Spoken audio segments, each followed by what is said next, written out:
બંને બાજુ ભાજપની પેનલ નથી, જેને ભાજપે સમર્થન આપેલ છે એવી લીગલ સેલ સમરસ પેનલ છે.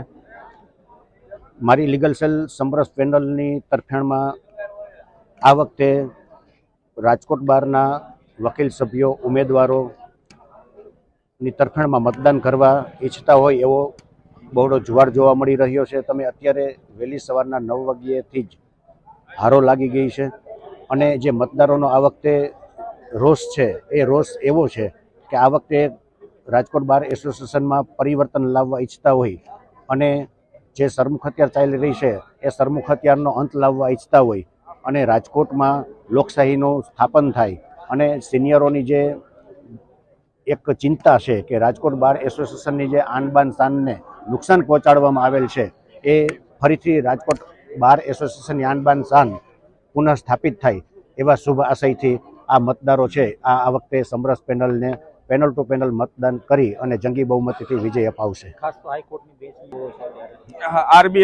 આરબીઆઈની જે પેનલ છે એનો એક તરફો માહોલ છે. ગત વર્ષમાં અમે વકીલોના કામ કર્યા છે, જેથી વકીલો જાણે છે કઈ ટીમ કામ કરે છે અને કઈ ટીમ કામ નથી કરતી. એટલે અમોને કામોના નામે તમામ વકીલો મત આપશે એવી અપેક્ષા છે. આ વખતે હવે જે આક્ષેપો કરે છે હાવ ખોટા છે. પહેલા તો એને સાબિત કરવા જોઈએ. સાબિત એ લોકો કરી શકતા નથી, પણ સેમિનાર અમારો સારામાં સારો કયો એને કઈ રીતે ડૂબાડવો એવા પ્રયત્નો એ લોકો કરી રહ્યા છે. એટલે આક્ષેપોમાં કોઈ તથ્ય નથી અને અમે જે કાંઈ હિસાબ હતો એ મારી ભાઈએ મીડિયા સમક્ષ રજૂ કરી દીધો છે. એટલે ભ્રષ્ટાચારના આરોપો જો કરે છે એ પાયા વિહોણા છે હાવ.